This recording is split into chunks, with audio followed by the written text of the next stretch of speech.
Autonomous vehicles are cars that can function without human conduction. With companies like Waymo, Tesla, and General Motors coming out with more and more independent AI, the conversation of the pros and cons of this technology must be discussed. One of the main reasons that people are pro-autonomous vehicles is the reduction of car crashes and the resulting injuries and fatalities from those. Every year, approximately 2.5 million people are injured and 37,000 people are killed in car crashes. An estimated 90% of road fatalities are attributed to human error, like speeding, DUI, and other distractions. Although there aren't as many statistics on the improvement that autonomous vehicles have already had on accidents, computers can't be distracted, which will inevitably lead to an improvement in the number of accidents. The loss of life is only one of the ways that autonomous vehicles will improve our lives. Clearly, autonomous vehicles will have a positive impact on public safety, but how will they affect the U.S. economy? Well, it's important to acknowledge that adopting autonomous vehicles means some jobs will be lost, but current predictions through the late 2030s suggest an increase in unemployment of 0.06 to 0.13%. Expanding this model out to 2051 shows the impact of autonomous vehicles on the unemployment rate stay below the current uncertainty of reports by the U.S. Bureau of Labor Statistics. Additionally, autonomous vehicles could bring about $800 million to the U.S. economy by 2050. This money comes from a variety of places.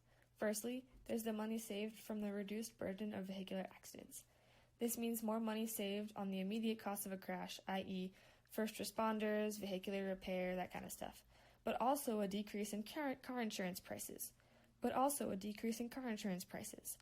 Second, a driverless commute puts the productive time back in the hands of the commuter, allowing a person to get more work done. And third, autonomous vehicles are much more fuel efficient than standard ones. Passenger cars could reduce U.S. fuel consumption up to 44% and trucks up to 18%. That's as much as 63 billion gallons of fuel per year, saving the United States citizens lots of money and having a positive impact on the environment too. While the thought of a machine being able to fully drive itself may seem a bit far-fetched for some, technology has been and still is improving rapidly. In fact, according to someone I would consider an expert in the field of autonomous vehicles, Eric C. Williams, Tesla's managing counsel for regulatory affairs, around 12.2 fully autonomous miles were reported to have been completed around Tesla's Palo Alto headquarters without any problems, even though it traveled on both the street and on the highway. While this does not sound like much, it is definitely a step towards full automation, being more publicly accessible, and accessibility is something that we as people could really use. In fact, 1 of every 5 people in the US has some sort of disability, and according to a survey conducted by the government, 6 million disabled people have a hard time getting transportation that they need. This being so, these people, along with others, such as the elderly that can no longer get around themselves, would have the ability to do so without the worry of ultimately causing an accident. Overall, the introduction of cars that have the ability to drive themselves is not so far-fetched, as many companies are heading in this direction as we as a society improve and expand our horizon.